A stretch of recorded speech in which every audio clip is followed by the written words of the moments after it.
যেসব বাচ্চারা খেতে চায় না তাদের জন্য সুস্বাদু একটা খাবার তৈরি করলাম। যেসব বাচ্চারা চিবিয়ে খেতে চায় না তাদের জন্য এই খাবারটা।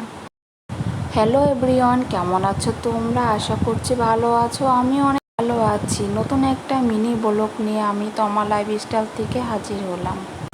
আমার বাচ্চার জন্য এই খিচুড়িটা তৈরি করলাম। চলো দেখি কী কী দিয়ে তৈরি করলাম। প্রথমেই বলে দিচ্ছি, বাচ্চাদের খিচুড়িতে বেশি সবজি না দেওয়াই ভালো। আমি এখানে পটল আর আলু নিয়েছি। আর সকালে উঠেই আমি প্রথমেই মসুর ডালটা ভিজিয়ে রাখি, কারণ আগের থেকে ভিজিয়ে রাখলে সিদ্ধটা তাড়াতাড়ি হয়। আর 3 কাপ রসুন আর সামান্য একটু পেঁয়াজ নিয়েছি। এই হচ্ছে আমার উপকরণ। চলো এবার রান্না শুরু করা যাক। আমার বাচ্চার বয়স 1.5 বছর, কিন্তু সে কোনো কিছু চাবিয়ে খেতে চায় না। এর জন্য আমি চাউল ব্লেন্ডার করে ফ্রিজে রেখে দিই। যখন রান্না করি তার আধা ঘন্টা আগে আমি বের করে রাখি, কারণ চাউলটা নরম হতে সময় লাগে। দেখো এখনও কত শক্ত হয়ে আছে, এখনও নরম হয়নি। প্রথমে আমি পাতিলে ঘি দিয়ে দিচ্ছি। এখানে আমি অন্য কোনো তেল ব্যবহার করছি না, শুধু ঘি দিয়েই রান্না করব। বাচ্চাদের ঘি খাওয়ানো ভালো, ব্রেন শার্প হয়। আমি এখানে 1 চামচ ঘি দিয়ে রান্না করব। পাতিলে ঘি দিয়ে দিলাম। এবার গরম হওয়ার পরে চারপাশে আমি মাখিয়ে নিচ্ছি। তারপর একে একে উপকরণগুলো দিয়ে দিচ্ছি। প্রথমে আমি রসুন দিয়ে দিলাম। রসুনটা হালকা ভাজার পরে তারপর পেঁয়াজ দিয়ে দিচ্ছি। পেঁয়াজ আর রসুন হালকা ভাজার পর বাদামি একটা কালার আসবে।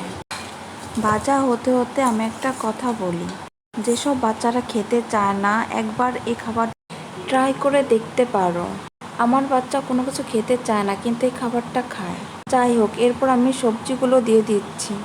প্রথমে পটল দিলাম, তারপর আলু দিলাম। আমি এক এক দিন এক এক রকমের সবজি দেই, পেঁপে দেই, কুমড়ো দেই। এখন আমি ভিজানো ডাউলটা দিয়ে দিচ্ছি।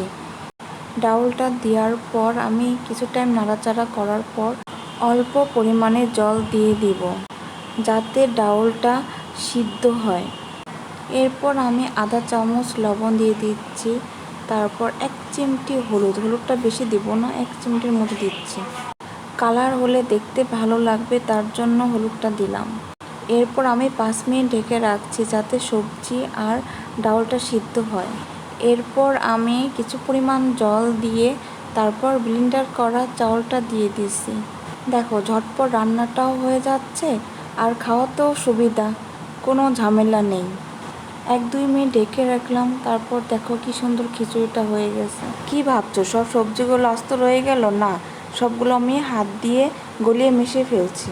কেমন লাগলো আমার ভিডিওটা অবশ্যই কমেন্টসে জানিও। Tata, bye bye.